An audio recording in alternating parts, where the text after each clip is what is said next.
और अब खबर विस्तार से देखेंगे। उत्तर प्रदेश में मिशन रोजगार के तहत सरकार ने कारागार और अग्निशमन विभाग में 5,805 से अधिक पदों पर चयन की प्रक्रिया पूरी कर ली है। इन दोनों ही विभागों में कई सालों बाद नई नियुक्तियां की जा रही हैं। सीएम योगी आज कारागार विभाग में जेल बॉर्डर, घुड़सवार पुलिस और अग्निशमन विभाग में फायरमैन पदों पर चयनित अभ्यर्थियों को नियुक्ति पत्र सौंपने पहुंचे। इसी दौरान सीएम योगी ने अभ्यर्थियों से संवाद भी किया।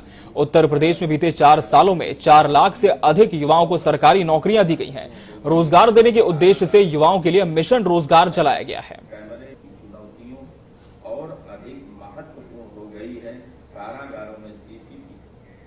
उत्तर प्रदेश में कोरोना संक्रमण के कम होते ही योगी सरकार ने लोगों को और राहत दी है। मुख्यमंत्री योगी आदित्यनाथ ने राज्य में 5 जुलाई से मल्टीप्लेक्स, सिनेमाघर, जिम और स्टेडियम को खोलने के निर्देश दिए हैं। हालांकि इस दौरान कोविड प्रोटोकॉल का पालन करना होगा। सीएम योगी ने बुनियादी स्वास्थ्य सुविधाएं मुहैया कराने के लिए हेल्थ एटीएम की स्थापना के भी निर्देश दिए हैं। सीएम योगी आदित्यनाथ ने लोक भवन में कोरोना संक्रमण की स्थिति की समीक्षा के दौरान कहा कि प्रदेश में कोरोना महामारी की स्थिति नियंत्रण में है। कोविड के कारण सिनेमाघर संचालकों के व्यवसाय पर बुरा असर पड़ा है।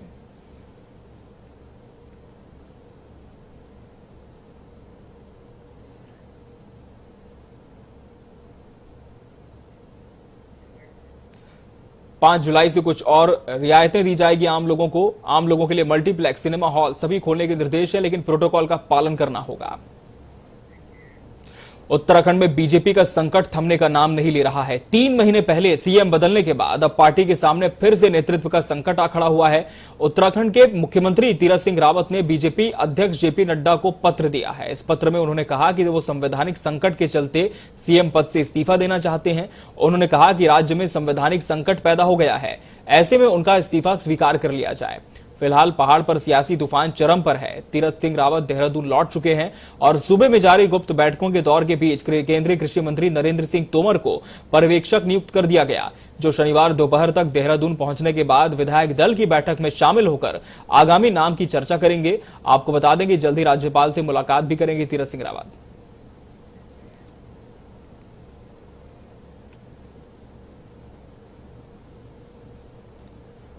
तीरथ सिंह रावत ने इस बीच प्रेस कॉन्फ्रेंस भी की और कहा कि जिस तरह से संवैधानिक स्थितियां चल रही हैं, उसके मद्देनजर उनका इस्तीफा मंजूर कर लेना चाहिए। उत्तर प्रदेश के डीजीपी हितेश चंद्र अवस्थी रिटायर हो चुके हैं और पुलिस मुखिया की तलाश भी खत्म हो गई है। उत्तर प्रदेश के नए डीजीपी 1987 बैच के आईपीएस अफसर मुकुल गोयल बनाए गए हैं। प्रदेश के नए डीजीपी मुकुल गोयल सुबह 9:30 बजे लखनऊ पहुंचे। इसके बाद मुख्यमंत्री योगी से मुलाकात कर 12:30 बजे डीजीपी मुख्यालय पहुंचकर डीजीपी का चार्ज लिया। डीजीपी का चार्ज लेने के बाद पत्रकारों से पहले संवाद किया। इस दौरान उन्होंने कहा कि 5 साल बाद वापस आया हूं, आप सबके सपोर्ट की जरूरत है। आप सबकी मदद से प्रदेश की कानून व्यवस्था को और बेहतर बनाया जाएगा, जो बिना जनता के सहयोग के संभव नहीं है। सूबे को नया डीजीपी भी मिल गया और डीजीपी ने कहा कि 5 साल बाद मैंने यहां वापसी की है और इस दौरान पत्रकारों से भी संवाद किया और कहा कि आप सबके सपोर्ट की जरूरत है। परिवार में जश्न का माहौल है और तस्वीरें आप देख पा रहे हैं कि किस तरह से डीजीपी ने अपना चार्ज संभाला। दूसरी तस्वीर में चार्ज के बाद पत्रकारों से पहला संवाद किया, अपनी प्राथमिकताएं गिनाई और जिम्मेदारियों का बखूबी निर्वहन करने की बात भी कही।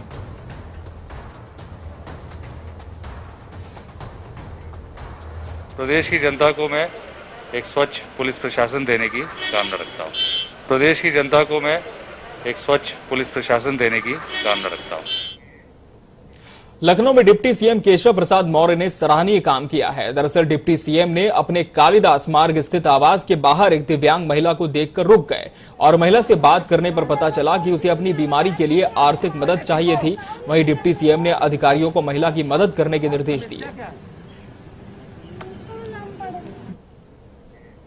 मशहूर शायर मुनव्वर राणा ने बेटे पर हुए हमले का पुलिस ने सनसनीखेज खुलासा किया है। खुलासे में तबरेज राणा खुद ही बड़ा साजिश करता निकला है। पैतृक संपत्ति हड़पने के लिए अपने साथियों के साथ मिलकर उसने खुद पर गोली चलवाई। तबरेज राणा ने हलीम और सुल्तान के साथ मिलकर हमले की साजिश रची, जिससे कि उनके चाचा और चचेरे भाइयों पर मुकदमा दर्ज हो जाए और वो लोग उसमें उलझ जाएं, जिसके बाद तबरेज अपनी पैतृक संपत्तियां आसानी से बेच सके। इसके लिए हलीम और सुल्तान ने सत्येंद्र और शुभम सरकार को हमले के लिए किराए पर बुलाया और हमले को अंजाम दिलवाया। सीसीटीवी फुटेज निकालने के बाद ही तस्वीर साफ हो गई थी कि हमला किया नहीं बल्कि कराया गया था। पुलिस ने इस मामले में 4 लोगों को हिरासत में ले लिया है, जबकि अभी भी तबरेज पुलिस की गिरफ्त से दूर है। अब वो लोग जबरदस्ती हमारे बेटे को मुजरिम बनाए दे रहे हैं। जो मुजरिम नहीं भी होगा मुजरिम बनाएंगे।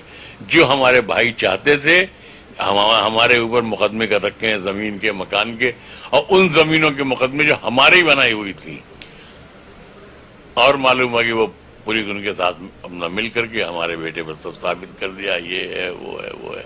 तबरेज की आड़ में हमारे घर की बहु बेटियों की इज्जत का मजाक उड़ाना, हमारी जिंदगी भर की इबादत और पूजा और साहित्य पुजारी और ये वो सबको खाक मिला देना, ये पुलिस का बहुत बड़ा जुर्म है, जो तबरेज राणा की कानपृथ्वी से बड़ा है।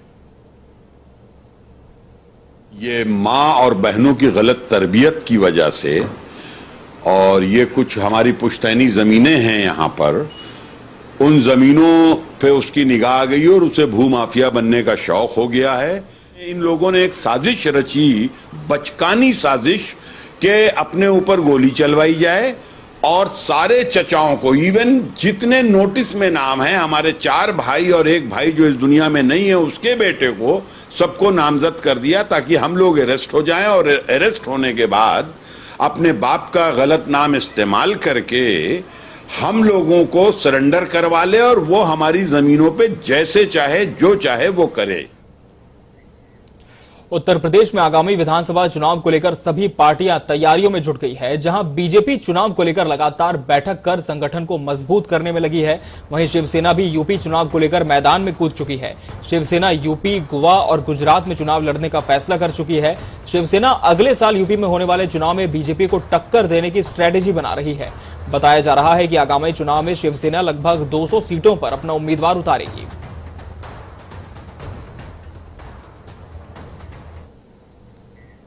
इलाहाबाद हाईकोर्ट ने कल यानी कि 3 जुलाई को होने वाले प्रयागराज जिला पंचायत अध्यक्ष चुनाव में मतदान और मतगणना की वीडियोग्राफी कराने का आदेश दिया है। सपा प्रत्याशी मालती यादव ने इस मतदान और मतगणना की वीडियोग्राफी कराने की मांग में याचिका दाखिल की थी।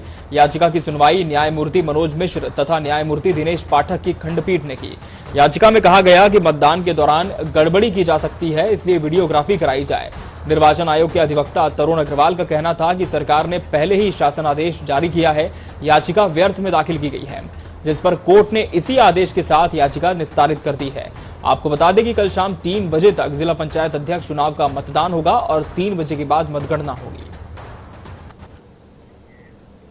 अधर्म का कोड डिकोड। जी हां, आगरा के आजाद नगर में धर्मांतरण का मामला सामने आया है। बताया जा रहा है कि नाबालिग बच्ची को दूसरे धर्म का एक युवक बहला फुसलाकर जयपुर ले गया और जयपुर में बच्ची का धर्म परिवर्तन करवाकर उसके साथ निकाह कर लिया।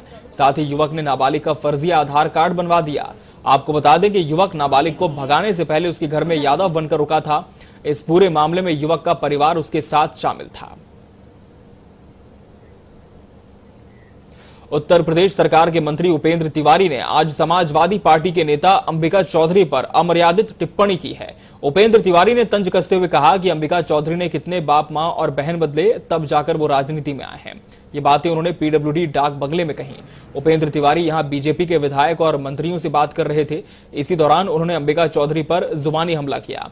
उनका बयान सामने आने के बाद समाजवादी पार्टी के नेताओं और कार्यकर्ताओं ने नाराजगी जताई है। माध्यम से मैं पूछना चाहता कि अंबिका चौधरी जी को बताना चाहिए कि कितने बाप बदले, कितनी माँ बदले और कितनी अपनी बहन बदल करके राजनीति में आए हैं। निश्चित रूप से प्रेस के माध्यम से उनको बताना चाहिए। समाजवादी पार्टी ने जिला पंचायत अध्यक्ष के चुनाव में बीजेपी पर शासन और सत्ता का दुरुपयोग करने का आरोप लगाया है। वहीं आज उदयवीर सिंह की अगुवाई में सपा प्रतिनिधिमंडल निर्वाचन आयोग पहुंचा। बताया जा रहा है कि कन्नौज के 28 जिला पंचायत सदस्य में से 17 सदस्य आयोग पहुंच चुके हैं। जिला अधिकारी और एसपी पर वोट न डालने देने का आरोप लगाया है। ऐसे स्पॉट बनाए गए हैं जहां से एक ही गाड़ी निकल सके और अगर वहां जाते हैं तो उन मेंबरों को पकड़ के वोट देने से रोक दिया गया। इसलिए हमने आयोग से अनुरोध किया है कि उनको स्पष्ट निर्देश देने का कष्ट करें कि जो भी मेंबर जिले की सीमा में जाएगा उसको मतदान केंद्र तक वोट डलवाने की जिम्मेदारी वहां के एसपी डीएम की है। यदि फिजिकली किसी को, चाहे भाजपा के कार्यकर्ताओं ने चाहे प्रशासनिक पुलिस वालों ने मिलकर अगर रोका तो इसके लिए डीएम एसएसपी का सस्पेंशन होना चाहिए। आम आदमी पार्टी के राज्यसभा सांसद संजय सिंह ने एक बार फिर योगी सरकार को घेरा है। संजय सिंह ने प्रेस वार्ता कर कहा है कि योगी सरकार कोरोना की तीसरी लहर में तमाम उपकरणों की खरीद में लूट कर रही है। मैंने सरकार की तैयारी में सवाल उठाकर सरकार को जगाने की कोशिश की है। गवर्नमेंट ऑफ महाराष्ट्र की कंपनी है जिसे ब्लैक लिस्टेड किया गया था, उसे योगी सरकार ऑर्डर दे रही है। आखिर कब ये दलाली भ्रष्टाचार खत्म होगा, इसका जवाब सरकार को देना होगा।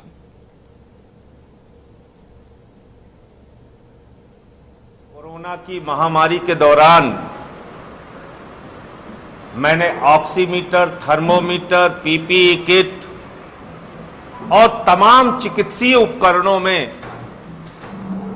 जो भ्रष्टाचार आदित्यनाथ जी की सरकार ने किया था उसको लेके खुलासा किया था। उस पर एक एसआईटी भी बनी थी। उसका परिणाम क्या हुआ मुझे नहीं मालूम, लेकिन आज जो मैं आपको के सामने सच रखने जा रहा हूं, ये आदित्यनाथ सरकार के भ्रष्टाचार के एक काले चेहरे को उजागर करता है और यह साबित करता है कि संवेदनहीनता की पराकाष्ठा क्या हो सकती है। कानपुर के चर्चित बिकरू कांड से जुड़ी बड़ी खबर सामने आई है। आरोपी खुशी दुबे की जमानत अर्जी पर गुरुवार को इलाहाबाद हाईकोर्ट में सुनवाई पूरी हो गई है। दोनों पक्षों की जमानत अर्जी पर सुनवाई पूरी होने के बाद कोर्ट ने फैसला सुरक्षित रख लिया है। जस्टिस जेजे मुनीर की सिंगल बेंच ने इस पर सुनवाई की है।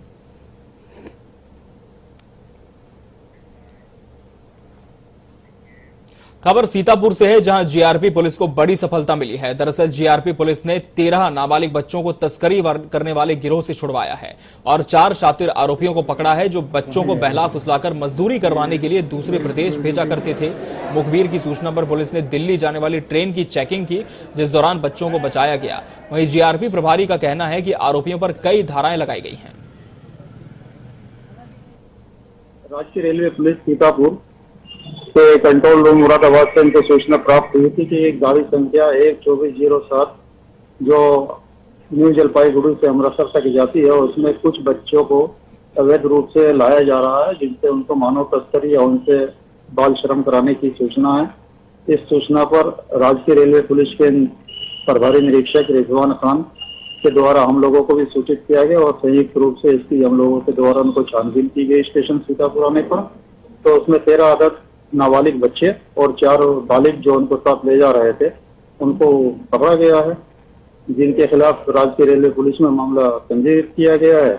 4 जो बालिग उनको ला रहे थे उनके खिलाफ सीतापुर जेल में उनको बंद कर दिया गया और 13 नाबालिग बच्चों को बाल संरक्षण गृह लखीमपुर में उनको दाखिल करा दिया गया। हरदोई के गांव सकरौली में शर्मसार कर देने वाला मामला सामने आया है। दरअसल एक मां ने कुपोषण का शिकार हुई अपनी 2 साल की जिंदा बच्ची को जमीन में दफन कर दिया। ग्रामीणों को सूचना मिली तो उन्होंने बच्ची को गड्ढे से बाहर निकाला और फौरन चाइल्ड लाइन को सूचना दी, जिसके बाद चाइल्ड लाइन ने मौके पर पहुंचकर महिला और बच्ची को अपने संरक्षण में लिया और मामले की जांच की जा रही है। लेकिन बच्ची की तस्वीरें ये साफ बयां कर रही हैं कि न तो बच्ची को भरपेट भोजन मिला और न ही पोषण। पता चला कि एक महिला है, उसके साथ में 2 बच्चे हैं और एक बच्ची छोटी है, तो वो कुपोषित है पूरी तरह से। तो वहाँ पर हमारी जब टीम पहुँची तो पता चला कि इसको छोटी वाली बच्ची को इस महिला ने गड्ढे में दबा रखा था। तो गांव वालों को ये पता चला कि बच्ची यहाँ पर गड़ी है, तो उनको निकाल लिया बच्चों को और चाइल्ड लाइन की टीम मौके पर वहाँ पहुँची। दोनों बच्चों को रेस्क्यू कर लिया है और थाना लोनार में इसका दाखिला कराया है। उसके बाद इसे चाइल्ड लाइन कार्यालय ले जाएंगे, जहां से बाल कल्याण समिति के मजिस्ट्रेट के पास पेश करेंगे और इन बच्चों को पूरी सहायता की जाएगी और जो इनके लिए हित में होगा वो किया जाएगा। एडीजी लोन अखिल कुमार ने एक अनोखी पहल की शुरुआत की। इस अनोखी पहल से उन्होंने 11 जनपदों के पुलिस अधिकारियों को निर्देश जारी किया कि अब हर जिले में एक महिला पुलिसकर्मी दुष्कर्म और पॉस्को एक्ट के पीड़ित के घर जाकर उनका हाल चाल लेगी, उनके केस के बारे में उनसे बातचीत करेगी और अगर उन्हें किसी प्रकार की परेशानी है तो उस मसले को लेकर अधिकारियों को भी अवगत कराएंगी। एडीजी ने ऐसी महिलाओं की शिकायतों को गंभीरता से लेते हुए तत्काल कार्रवाई कर उनकी मदद करने के भी निर्देश दिए हैं। अखिल कुमार ने बताया कि महिला उत्पीड़न के मामलों में अधिकांश महिलाएं अपनी समस्याएं लेकर पुलिस के पास आने में संकोच करती हैं, जिसको देखते हुए इस अनोखी पहल की शुरुआत की गई है। हर थाने पे बहुत कुछ संख्याओं में महिला कर्मचारी कांस्टेबल, हेड कांस्टेबल्स उपलब्ध हो गई उसका सदुपयोग करें और महिलाओं की समस्याओं को हल किया जाए, इस दिशा में पहल करने की कोशिश की जा रही है। और उसके प्रथम चरण में हम लोगों ने कहा है कि जो पिछले 1-1.25 साल में महिला संबंधी अपराध हुए हैं, उनसे जाकर हमारे लोग स्वयं मिलें, उनके घरों में उनसे बातचीत करें कि क्या उनके मामलों में कोई उन्हें परेशान तो नहीं कर रहा। उत्तर प्रदेश के फतेहपुर जिले में 9 सूत्री मांगों को लेकर भारतीय किसान यूनियन के कार्यकर्ताओं ने अनोखा प्रदर्शन किया। आपको बता दें कि जिले के बिंदकी तहसील क्षेत्र में 9 सूत्रीय मांगों को लेकर किसान यूनियन के कार्यकर्ताओं ने सैकड़ों भेड़ों को लेकर पैदल मार्च निकालते हुए सारी मांगों को जल्द से जल्द पूरा किए जाने की मांग की। वहीं इस मामले में किसान नेता सुखीराम का कहना है कि सरकार ने जो गेहूं किसानों से खरीदा है, उसका पैसा जल्द से जल्द किसानों के खातों में भेजा जाए और इसके साथ साथ निचली गंगा नहर का पानी जल्द से जल्द छोड़ा जाए। मौसम में आज 7 रोज हो गए पड़े, न कोई अधिकारी आता न कुछ। अब पुलिस धमकी देती है, एसडीएम कोतवाल धमकी देता है कि हम लोग पे गोली चलवा देंगे। ये भाषा है किसानों के साथ, शिकायत के गुट के साथ। राजेश सिंह चौहान की अगुवाई पर हम लोग मारे जा रहे, हम अपना आंदोलन भी जा रहे किनारे से, फिर भी हम लोगों को दबकाया जा रहा है। हम लोग कभी दबने वाले नहीं है, हम किसान मजदूर की बात करते हैं।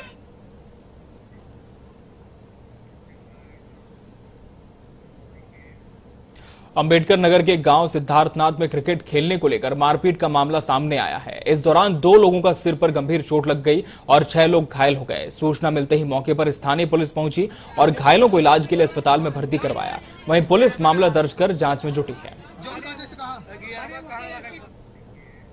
अपराधियों के हौसले इतने बुलंद हो गए हैं कि अब अवैध तमंचों और बंदूक का व्यापार सोशल मीडिया पर खुलेआम होने लगा है।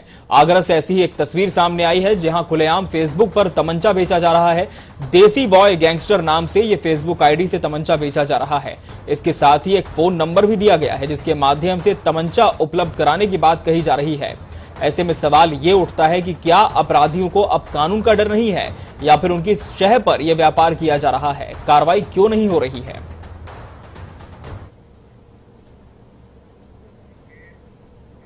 श्रावस्ती जनपद के सिरसिया क्षेत्र से स्वास्थ्य विभाग का बड़ा कारनामा सामने आया है। दरअसल यहां एक महिला के प्रसव पीड़ा होने पर उसका पति रात के 11 बजे उपकेंद्र लेकर उसे पहुंचा। यहां पर मौजूद एएनएम मनप्रीत कौर ने प्रसूता के पति से प्रसव कराने के लिए 1500 रुपए मांगे। पीड़िता के पति ने जब रुपए देने में असमर्थता जताई तो उससे कहा गया कि इसे कहीं और ले जाइए। थक हार कर महिला के पति ने 800 रुपए एएनएम को और 200 रुपए आशा कार्यकर्ता को दिए।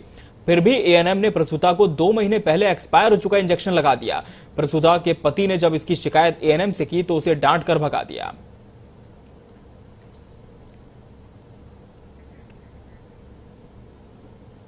तो स्वास्थ्य विभाग का एक बड़ा कारनामा है, प्रसूता को एक्सपायर इंजेक्शन लगा दिया। पैसे भी दे दिए थे, इसके बावजूद सही इलाज नहीं मिला। प्रसव कराने के लिए 1500 रुपए महिला के पति से मांगे गए, लेकिन जब उसने असमर्थता जताई तब 800 रुपए में बात बनी। 800 प्रसूता कराने वाली महिला को, वहीं 200 रुपए आशा कार्यकर्ता को देने का यहां पर समझौता हुआ। लेकिन बड़ी शर्मनाक खबर में से कह सकते हैं कि जब एक व्यक्ति यहां अपनी पत्नी को लेकर पहुंचा था उसका प्रसव सुरक्षित कराने के लिए, तब भी पैसे की मांग की गई। सिद्धार्थनगर से खबर है, जहां जमकर स्टाम्प की कालाबाजारी हो रही है। डुमरियागंज तहसील के स्टाम्प वेंडरों का ज्यादा कीमत में स्टाम्प बेचते हुए वीडियो तेजी से वायरल हो रहा है। आपको बता दें, कुछ महीने पहले स्टाम्प किल्लत को समाप्त करने के लिए ई स्टाम्प की व्यवस्था लागू हुई थी, लेकिन वेंडरों ने इसकी खिलाफत शुरू कर दी क्योंकि इस व्यवस्था से उनका कमीशन कम हो गया था। वहीं अब तहसीलों में धड़ल्ले से स्टाम्प वेंडरों और जिम्मेदारों की शह पर कालाबाजारी का गंदा खेल चल रहा है। ऐसे में जिलाधिकारी दीपक मीणा ने कहा कि एसडीएम के नेतृत्व में वेंडरों की मीटिंग की जाएगी, जिसके बाद दोषियों पर कार्रवाई की जाएगी। तो स्टाम्प वेंडर जिस तरह से अधिक कीमत पर स्टाम्प बेचने की शिकायत लगातार मिल रही थी, लेकिन अब इसका वीडियो भी सामने आ गया है। संज्ञान में आई है, और जब संज्ञान में आई है तो हमने अपर जिलाधिकारी महोदय को निर्देश भी दिए हैं कि स्टाम्प वेंडर्स को बुला के एक बैठक कर ली जाए और जो कड़े निर्देश हैं वो दे दिए जाए। और उसके उपरांत भी अगर ये शिकायत पुनः आती है तो उसके बाद जो भी व्यक्ति इन सब चीजों में संलिप्त रहेगा उसका लाइसेंस भी कैंसिल किया जाएगा और उसके खिलाफ कठोर कार्रवाई की जाएगी। दोषियों पर कार्रवाई की जाएगी, ये कहना है दीपक मीणा का। लेकिन फिलहाल देखना होगा कि स्थिति कब सुधर पाती है। स्टाम्प की कालाबाजारी का वीडियो लेकिन जमकर चर्चा का विषय बना हुआ है। 10 रुपए का स्टाम्प 100 रुपए में बेचा जा रहा है। डुमरियागंज तहसील के स्टाम्प वेंडरों का वीडियो है।